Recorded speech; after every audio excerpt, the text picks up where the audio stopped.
moving into different lanes. That's quite uncomfortable for them, but they're adapting. However, I don't think that will be enough. I think in the future, actually, there will be no names. Retailers will be adjusting their assortments to whatever the customer mission is. The solution can be, and ensure that you don't leave a consumer who you're credible with walking somewhere else in order to fulfill the rest of that mission.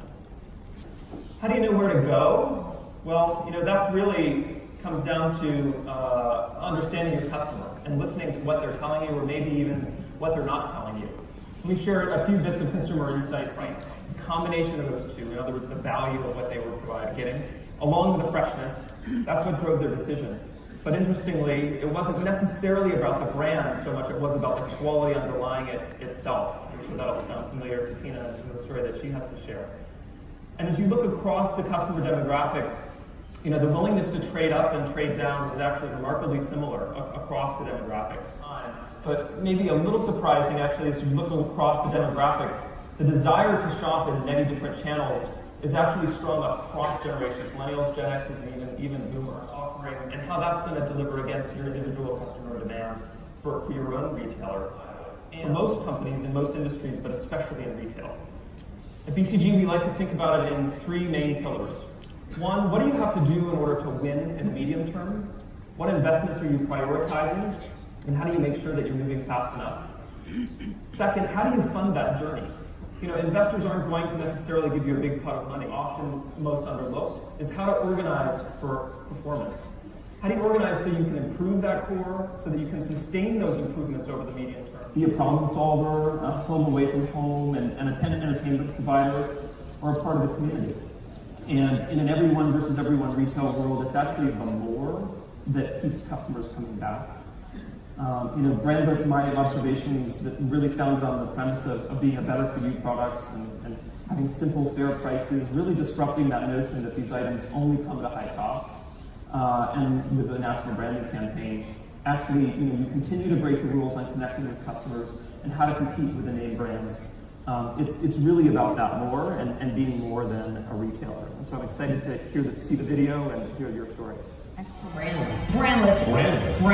Trying to break the mold. Welcome to Brandless.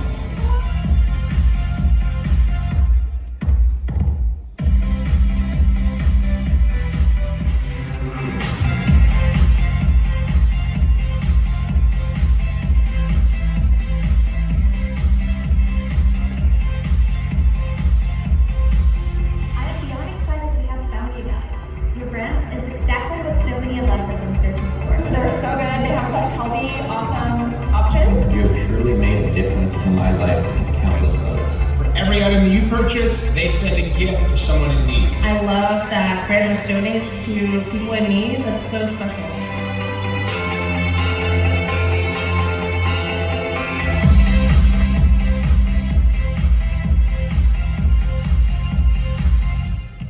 Operations. If we were to end the presentation here, you would have learned the things that I think are the most important things.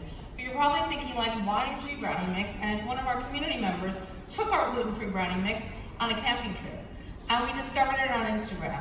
But what was interesting about it was not the photo, although that's pretty cool, and I never thought that you could carve out an orange and do that and cook it on a campfire. Here's what happened. Our community found their friends, and they thought this was a really good idea. But what they really did was they started to tag each other, and that tagging was actually like, wait a second, let's do this, we got this weekend, I love this idea. And they didn't even have to say anything, because Brandless is reimagining what it means to be a brand built alongside the community that we serve. And so that brownie and that orange and those tags, and there were thousands of them, was exactly what we started Brandless welcoming everyone to Brandless Life. Like, welcome, because we're on a mission to try and make better everything for everyone.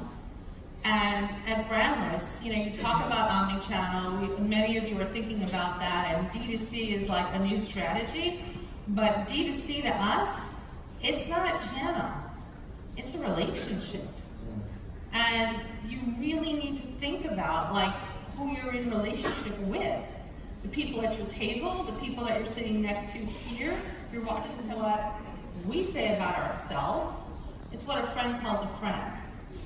And so when we think about disruption, when we think about like relationships and channels and people and being in direct relationship, like that funnel doesn't work anymore because the relationship really starts after the sale. So we think about it like a love loop. And for us, we're reinventing that funnel because we're always in relationship with the people that we serve. And so what does that actually mean, and how do we manifest that at BRANDLESS? Well, we start with conversations, then we have collaborations, then we have content and spaces and places and purpose. But let me show you and break down what that actually means so you understand. When we talk about conversations, we literally mean I sit down, our team sits down, and we sit down with people and we talk to them all the time and we get that feedback. And those conversations are online, those conversations are on Facebook Live. Those are 3 of my teammates. We're on Facebook Live every day. They're not scripted. That is AC, she's a program manager. That's Emery, she is a search optimizer. And that's Sarah, she's a site merchant. And they just go live and talk about the stuff they love. We bring on chefs, we bring on experts, but we just talk and we let people into our world. We have conversations across the country all the time. And we ask questions because it's presumptive for us to tell people how to feel. So when we launch Clean Beauty, we don't tell them that they're going to be beautiful. I mean, I assume best intentions. I assume they already are. We just want to know what beauty means to them. And then we want to know how they feel cared for. We are in conversations on college campuses, on Facebook, live, in spaces, in places, all the time. And then we collaborate. We collaborate all the time with the people in our community. So what does that actually mean? Many of you are probably sitting down with your CTOs and asking for a shopping cart that is mobile optimized, that takes Apple Pay, that is all of these other things. But what about a shopping cart inside of your Instagram stories? So here's a gal who created these shoe leathers from our organic honey and our organic preserves. We found that story because she tagged us. We then pulled it into our story. We commerce enabled it so you could buy the honey right off of that story. So there was a shopping cart right there. This person is a beauty blogger, but when we launched our beauty blog on all of our beauty products and Clean Beauty, she said, wait a second, I was using your organic brown sugar and your organic coconut oil to actually make a lip scrub. We were like, really? That's awesome. Can we film you doing that and just teach everybody to create content to support that? So this is just one snapshot of what's on BRANDLESS Life. On BRANDLESS Life, we're sharing recipes.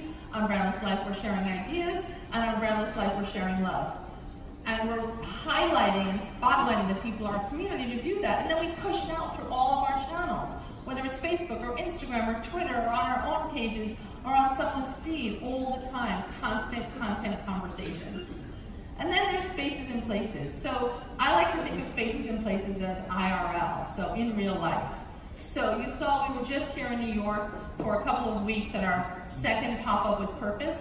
And so we were down here and people came in and they shopped the aisles and everything was available. We had over 350 products then, we're over 400 now, and that was only 2 months ago.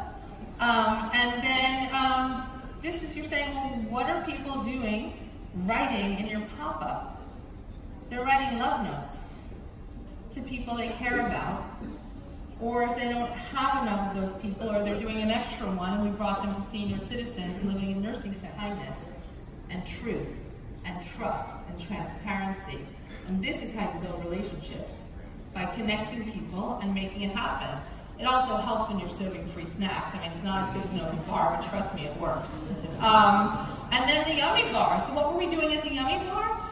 We were doing flights of organic Italian dinner, flights of vegan soups, flights of non-GMO nuts. We were making the ordinary extraordinary because everyone deserves better and the ordinary should be extraordinary for everyone.